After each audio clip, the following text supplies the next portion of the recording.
Today, around 15% of the world's Muslims follow the Shia sect and are known as Shia Muslims. Shia Muslims form the majority in countries like Iran and Iraq, while significant minorities also exist in other Muslim majority nations. The Nizari Ismailis, who are the largest group within Ismaili Muslims, represent the second largest branch of Shia Islam. Their teachings emphasize independent reasoning, ijtihad, pluralism, and social justice as central values. The current Imam of the Nizari Ismailis is the Aga Khan, who claims spiritual descent from the Fatimid caliphs. Aga Khan, also transliterated as Aga Khan or Aga Khan, is a hereditary title meaning great leader or grand commander. He provides both spiritual and social leadership to his followers. Under his guidance, the Nizari Ismaili community has become globally recognized as a well-organized and progressive group. Aga Khan plays a major role in promoting modern education, social development, and interfaith harmony. Alongside the Twelvers, the Nizari Ismailis also follow the Jaffari school of Islamic jurisprudence. Currently, Aga Khan V serves as the spiritual leader and Imam of the Nizari Ismailis. Viewers, today we will explore the family tree of the Aga Khans, also known as the Nizari Ismaili Imams, tracing their genealogy and the continuity of their imamate. As you know, the religion of Islam was founded by Prophet Muhammad, peace be upon him, who served as both a spiritual and political leader. When he passed away in 632 CE, he left behind a vast state that ruled over most of Arabia. According to Sunni Muslims, Prophet Muhammad did not explicitly appoint a successor. Since his sons had died in childhood, a crisis of succession emerged. Amid the confusion following his death, his close companion and father-in-law, Abu Bakr, was chosen as the first caliph, meaning successor. However, Ali, who was the closest male relative of the Prophet, was excluded from the Caliphate. Ali was the cousin of the Prophet and had married his daughter Fatima, making him the son-in-law of the Prophet. For this reason, many Muslims believed that Ali was more deserving of leadership. According to Shia belief, Prophet Muhammad had explicitly appointed Ali as his political and spiritual successor. This is the point where the divide between Sunni and Shia Islam begins. Shia Muslims place their trust primarily in imams. In this context, the imam is seen as a spiritual guide and leader. Along with the imams, Shias also follow hadith, prophetic traditions, but only those narrated by companions who remained loyal to Ali. Sunnis also recognize religious scholars or leaders as imams.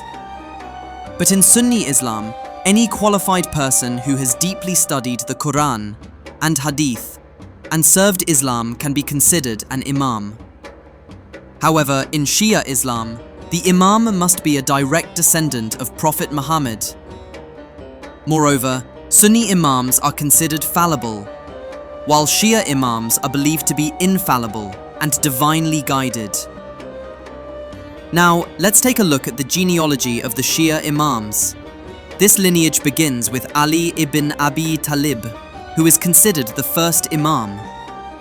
Both Prophet Muhammad and Ali were descendants of Hashim, their great-grandfather. That is why the Prophet's family is known as the Hashemite family, Banu Hashim. Two major Arab clans, Banu Hashim and Banu Abbas, descend from Hashim. Ali had two sons with Fatima, the daughter of the Prophet, Hassan and Hussein. Ali was overlooked 3 times for the Caliphate. After the assassination of the third Caliph, Uthman ibn Affan, a period of turmoil began and civil war broke out among Muslims.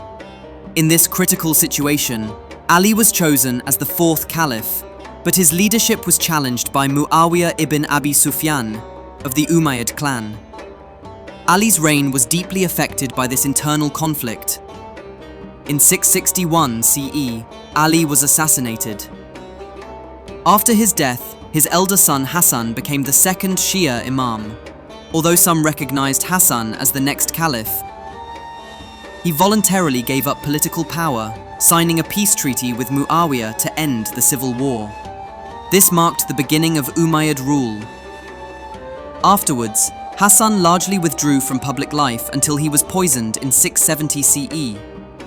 Shia tradition holds that Muawiyah was behind his poisoning. After Hassan's death, his younger brother Hussein became the third Imam. The Nizari Ismailis have always maintained that the imamate must pass hereditarily and directly from father to son or grandson, in a continuous chain that begins with Imam Ali, passes through Imam Hussein, and continues down to their current Imam, Prince Rahim Al-Hussaini. In this belief system, Hassan ibn Ali is regarded not as a hereditary Imam, but rather as a trustee Imam, Mustawda, a temporary guardian of the Imamate. This distinction is clearly reflected in the Nizari Ismaili daily prayers, recited 3 times a day, where Hassan's name is not included in the hereditary lineage of Imams, from Ali to the 50th Imam, Prince Rahim Al-Hussaini, Aga Khan V. Nonetheless, Hassan ibn Ali remains deeply respected as a member of the Prophet's household, Ahl Bayt. When Muawiyah died in 680 CE, Hussein ibn Ali found himself at the center of a major political conflict within the Islamic world. Muawiyah had appointed his son Yazid as his successor, the first hereditary appointment to the Caliphate. This move was widely regarded as un-Islamic, as it marked the transformation of the Caliphate into a formal dynastic empire, known as the Umayyad Caliphate. Hussein refused to pledge allegiance to Yazid, objecting to the legitimacy of his rule. As a result, in 680 CE, Hussein and his family were martyred at the Battle of Karbala. This tragic event is still commemorated with deep sorrow across the Islamic world, and Hussein is honored as a great innocent martyr who stood for truth and justice. Among the survivors of the battle was Hussein's son, Ali Zain al-Abidin, who became the 4th Shia Imam. He is considered the last Imam recognized by all Shia sects. After this point, most of the Imams withdrew from active political life, choosing instead to live quietly in Medina or Mecca, focusing on spiritual leadership, patience, and teaching. These teachings became the foundation of Shia theology. Following Zain al-Abidin's death, Shia Islam began to split into sects. The first branch was the Zaydi Shia, who recognized Zayd ibn Ali as the 5th Imam. Other major branches, the Ismailis and the Twelvers, Ithna Ashari, recognized Muhammad, another son of Ali Zain al-Abidin, as the 5th Imam. Imam al-Bakir's wife was Fatima bint al-Qasim, commonly known as Farwa. She was the great-granddaughter of Caliph Abu Bakr through both her paternal and maternal lines. Her father, Al-Qasim ibn Muhammad, was a renowned expert in Islamic jurisprudence and the son of Muhammad ibn Abi Bakr. Her mother was Asma bin Abdel al-Rahman ibn Abi Bakr. Farwa was a respected and knowledgeable figure, recognized among the prominent women of the Ahl al-Bayt and companions of the Imams. She was also a narrator of hadith, having reported traditions from Imam Ali Zain al-Abidin. Imam Muhammad al-Baqir lived a peaceful life in Medina and passed away in 732 CE. After him, his son Jaffar AlSadi became the 6th Imam.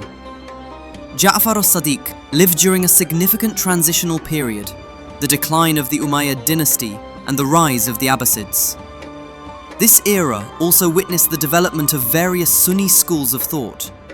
In response, Imam Jaffar AlSadi formulated his own school of Islamic jurisprudence, which came to be known as the Ja'fari school of law. It would not be an exaggeration to say that after Hussein ibn Ali, Jaffar AlSadi was the most influential Shia Imam.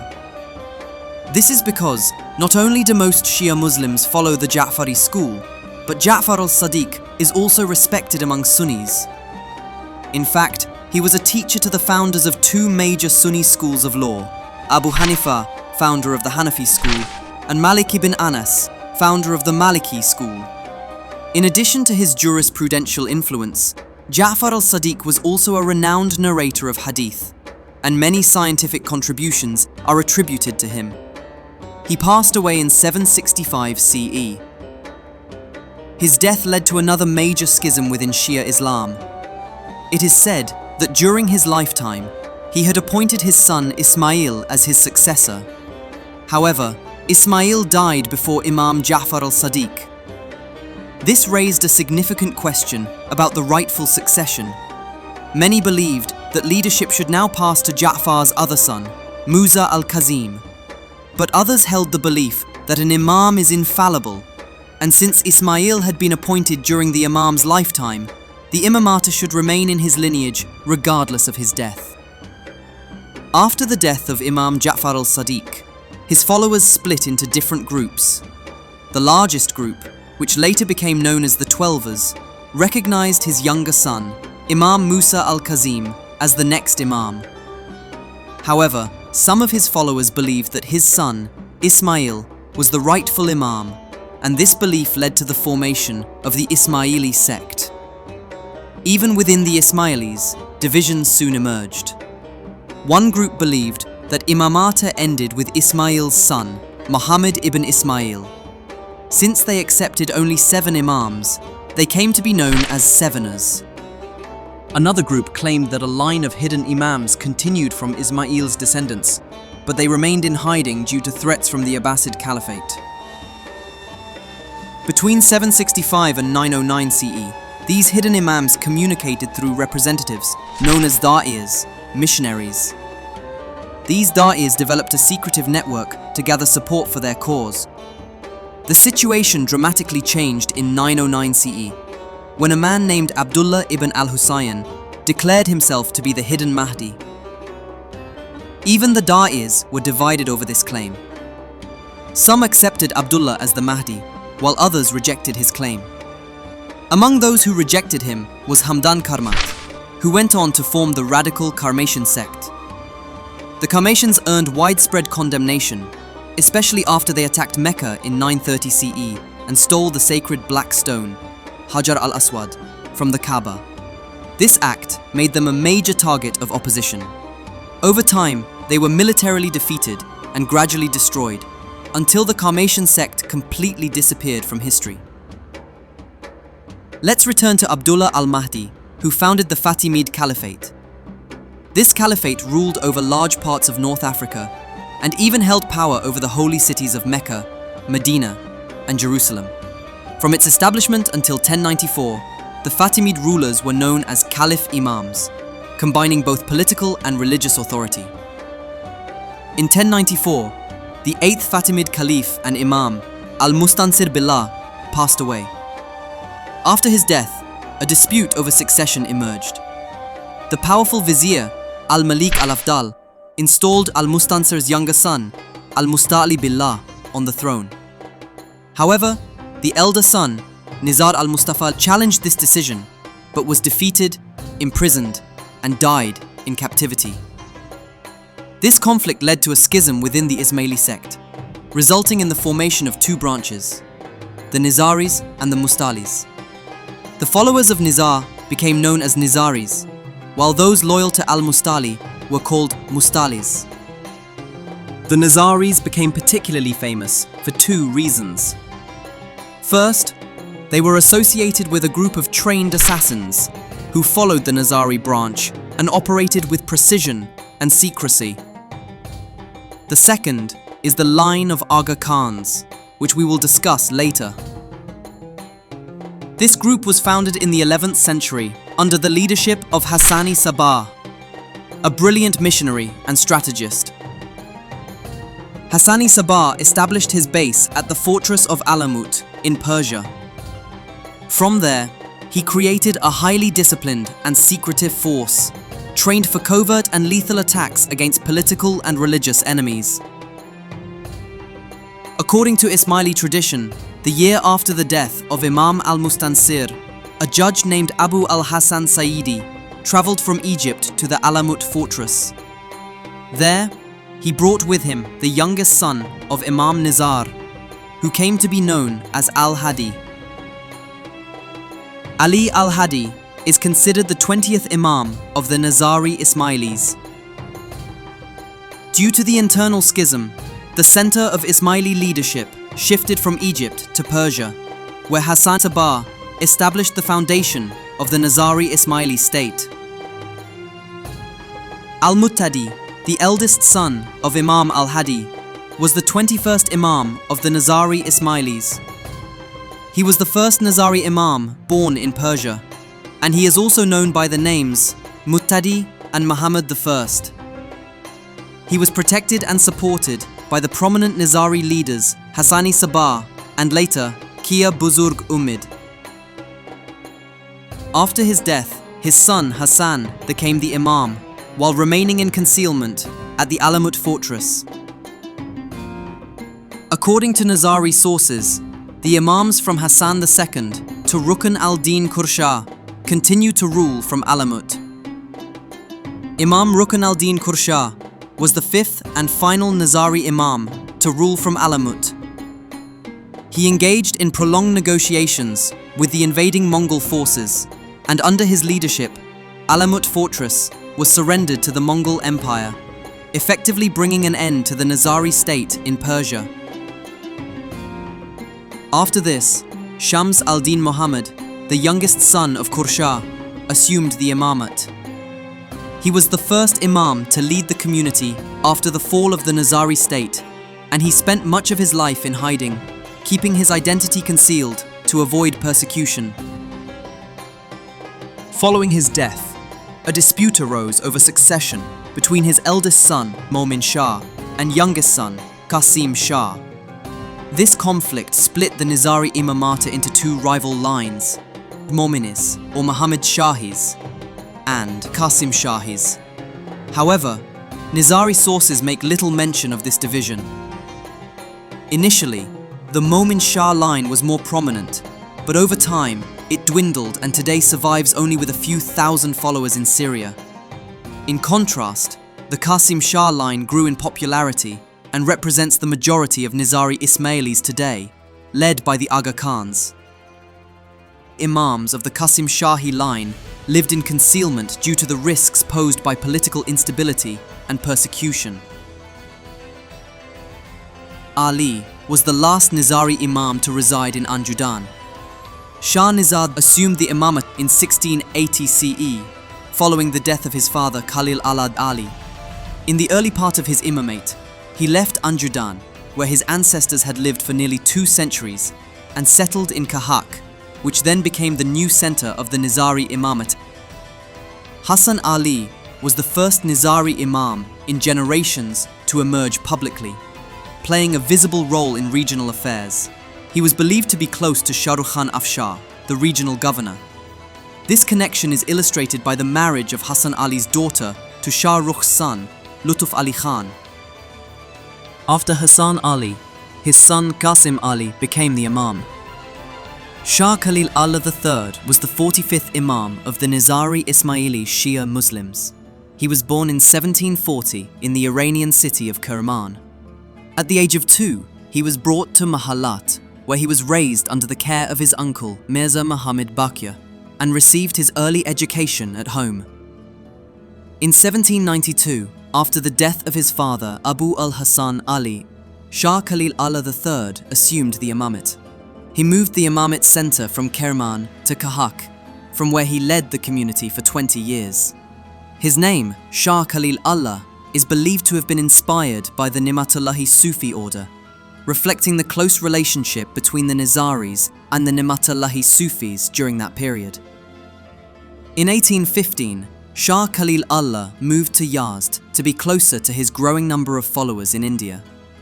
In 1817, at the age of 77, Shah Khalil Allah III was assassinated due to incitement by a fanatical Twelver Shia cleric, Mullah Hussain Yazdi.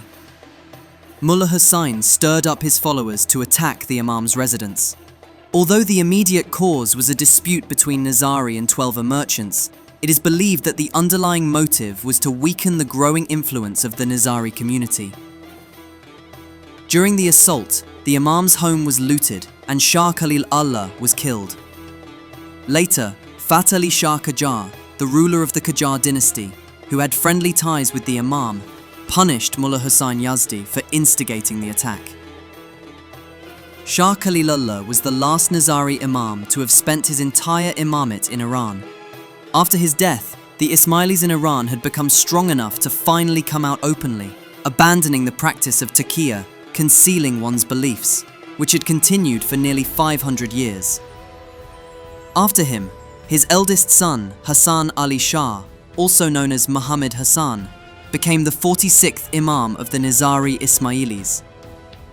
Following Shah Khalil's death, a dispute arose between the governor of Farahan, Imam Khan, and the local Nizari followers. Fath Ali Shah Qajar ensured that those responsible for Shah Khalil's death were punished. Fath Ali Shah Qajar not only provided justice, but also married his daughter, Princess Sarve Jahan Khanum, to the young Imam Hassan Ali Shah, granting him vast lands in the Mahallat region as dowry. Furthermore, the Shah appointed Hassan Ali Shah as governor of Qom and gave him the honorary title Aga Khan. Thus, the title Aga Khan became associated with the family, and Hassan Ali Shah became known as Aga Khan Mahallati.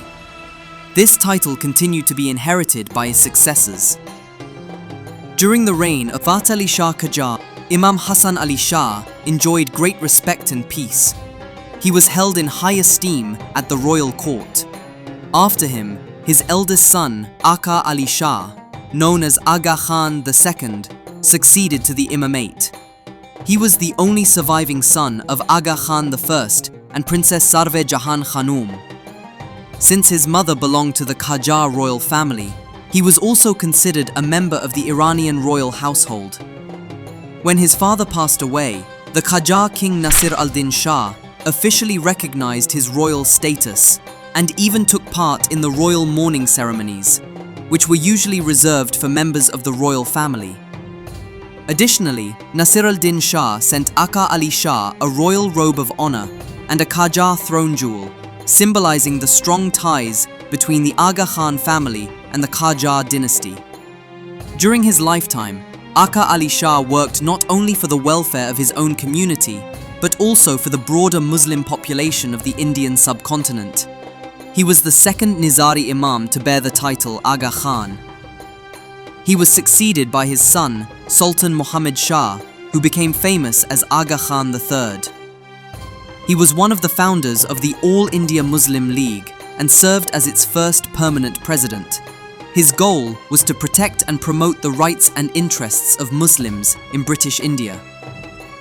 Aga Khan III strongly urged the British Raj to recognize Muslims in the Indian subcontinent as a distinct nation, a concept that would later be known as the two-nation theory.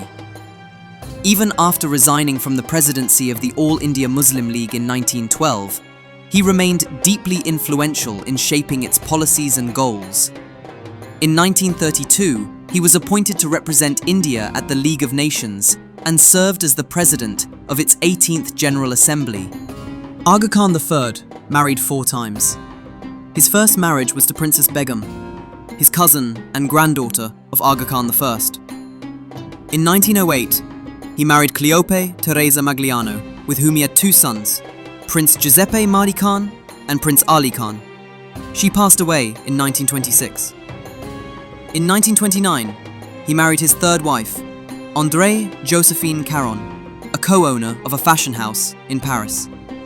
From this marriage, he had a son, Prince Sadruddin Aga Khan. However, the marriage ended in divorce in 1943. In 1944, he married for the 4th time in Geneva, Switzerland.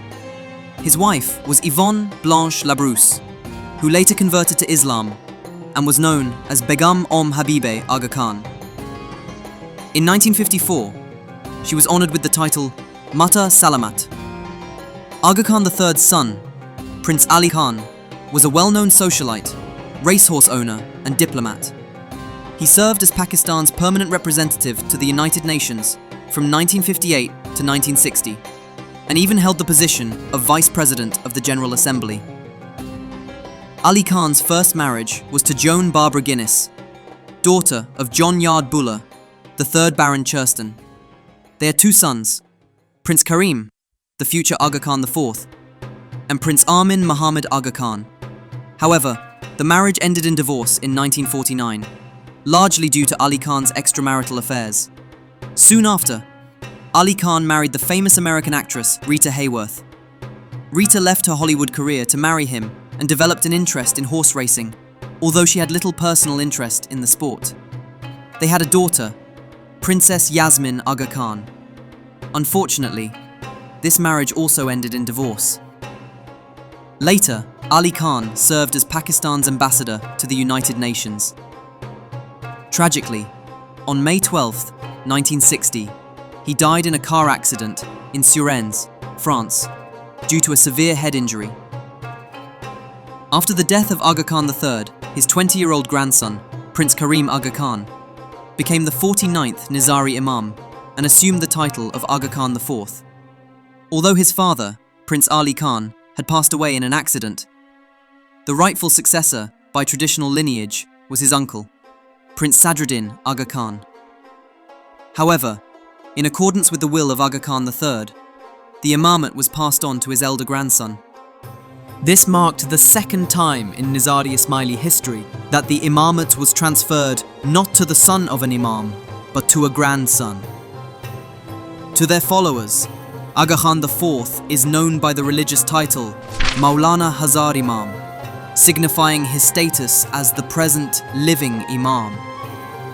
In 1957, following the death of his grandfather, Karim Al-Hussaini was granted the style of His Highness by Elizabeth II of the United Kingdom. The title had previously been granted to Aga Khan III by the British Crown in 1887 and was extended to his successor shortly after his accession as Imam. Aga Khan IV's net worth was estimated at over $13.3 billion by Vanity Fair in 2013. Forbes included Al-Husseini in its list of the world's 15 richest royals, though he held no political sovereignty or territorial authority. He was the founder and chairman of the Aga Khan Development Network, one of the largest private development networks in the world. Al-Husseini was a business magnate, with citizenship of the UK, France, Switzerland, Portugal, and Canada, as well as a racehorse owner and breeder. Aga Khan IV has been married twice and has 3 sons and 1 daughter. He passed away on February 4th, 2025, in Portugal at age 88. His funeral was held on February 9 in Aswan, Egypt. On the 9th of February, he was buried at the mausoleum of Aga Khan in Aswan, also his grandfather's resting place. In his will, he named his son, Prince Rahim Al-Hussaini, as the next Imam, Aga Khan V. Prince Rahim has played a key role in the governance of the Aga Khan Development Network for many years. In 2010, he also established the Aga Khan Brown Workshop series at the Watson Institute. On 31st of August 2013, Prince Rahim married Kendra Irene Spears. The couple has 2 sons, Prince Irfan and Prince Sinan. Don't forget to like, share, and subscribe for more content from Family Trees. Curious about the family tree of Iran's supreme leader, Ali Khamenei? Tap the video on your screen to explore it now. And if you want to know who from the household of Prophet Muhammad was martyred in Karbala on the 10th of Muharram, tap the video on your screen. Thanks for watching.